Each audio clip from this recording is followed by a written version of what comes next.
So, what's up, people? Somebody asked me if I had a speech impediment yesterday or if I really had Tourette's. I'll never tell. What the You know what? The frustration meter is just off the charts, and there's nothing I can do about it. What frustrates me most, obviously, is when I sell out of a winning position and then it just keeps on going, and I never know whether or not to buy back in. We're talking about, well, first of all, we're talking about the USO, okay? We picked a bottom. Wouldn't you know it? That's all I do, pick bottoms. I got into the USOs where they were 24 the other day, and the DXO at 187. What was it, the lowest the stock has ever seen ever? So I picked up. We were in the FAS at the lows, DXOs at the lows, USO, and if I hadn't mentioned Smith & Wesson, that was the idea, the gunshots there at the end, at the beginning of the show there. Smith & Wesson, the symbol is SWHC. Now, reason I was picking this up, I picked it up, I don't know, when was it? Let me go look at the long-term chart, because I've been a buyer of Smith & Wesson for a while now. Considering I thought the downfall of America was right around the corner, and you're going to have to own guns. But I guess the stock market doesn't make a difference, because even if they're selling guns, it's still a worthless stock, and it could go to zero just like every other stock. But I figured, in the light of everyone wanting to own a weapon, you might want to look at companies that make ammunition or handguns or shotguns. My first buy was Smith & Wesson. So any stock that goes under 250 generally you don't want to look at. The stock was just getting plump, just getting hammered along with everything else this year. I think it dipped below 2. Yeah, and then we bought it around when it broke back over 250. It had a couple of good days and then plummeted again. Lo and behold, look what's back.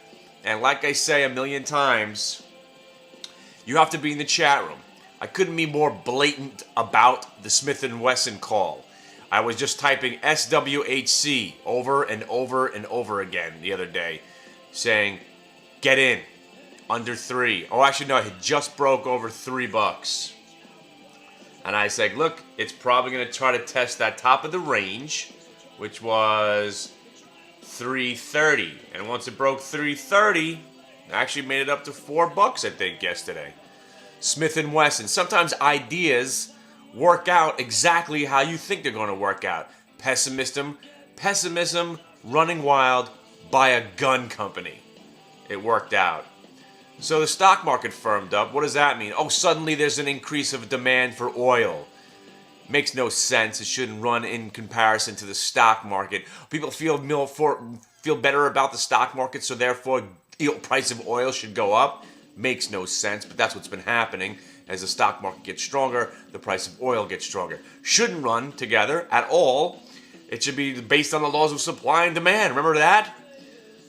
But so I no longer own anything. So feel free, except for the Smith & Wesson, which I'm probably going to sell today. And we're talking about small positions. And I think I told you about getting into that Marvel. I was buying Marvel puts. That was just absolutely just a dumb idea. I just went against what I thought was going to happen. Hey, what's up? Want to say hi? No. No? Okay. So also with the dry shipped, we were buying it under 4. We sold it at the whole number at 4. And I think we're gapping up on that baby today also. Dry ships at 4 1/4. Want to come say hello? No. Okay. But again, today I'm just going to go play with the kids. I'll be in and out of the chat room.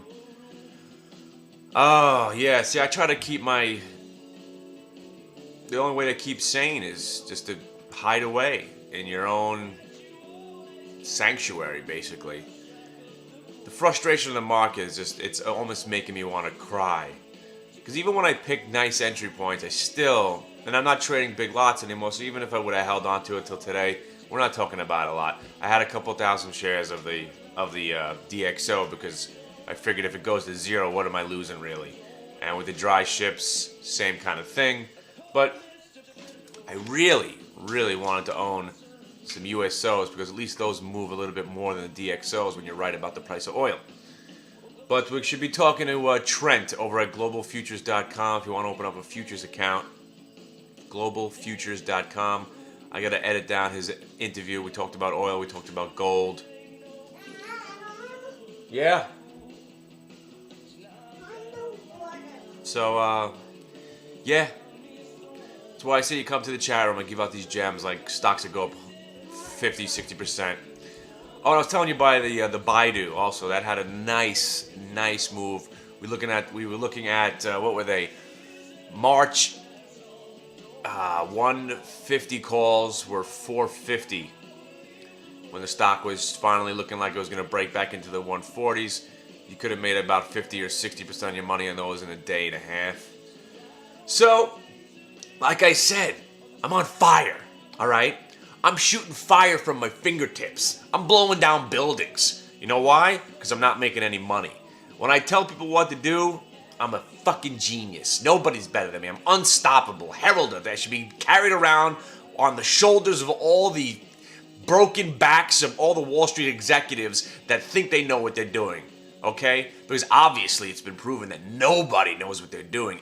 The only people that I should give any respect to are the people that last January said it's a good time to get the hell out of the market. I'm talking about January 1 of 2008, who said this is probably going to be that year where we finally have a down year. It's probably all going to come out. Oh, there's no hiding from it. But there's not that many people that said that. Yeah, of course, there's some people that got short in the midst of it all and held on, and you were lucky enough to make some money. But come on. Most analysts are just saying, buy, this is a great buying opportunity. Enough. I want to have somebody that comes out with just with the truth. Fear. Be afraid. Just come out and say that. Be afraid. Stay out of the market. I hate when Cramer says he wants to keep you in the game. Why? If you were that smart, you would get us out of the game when the game wasn't working and tell us when to get back in the game when it was good, if you were that smart.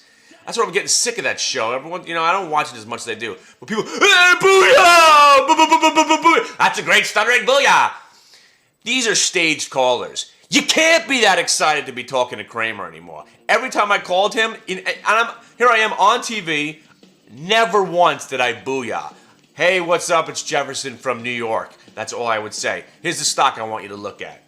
Booyah. Booyah my ass. First of all, it's not his phrase. Secondly, people come down on me because I've always gotten emails in the past. Oh, you talk about drugs too much. You're talking about getting high.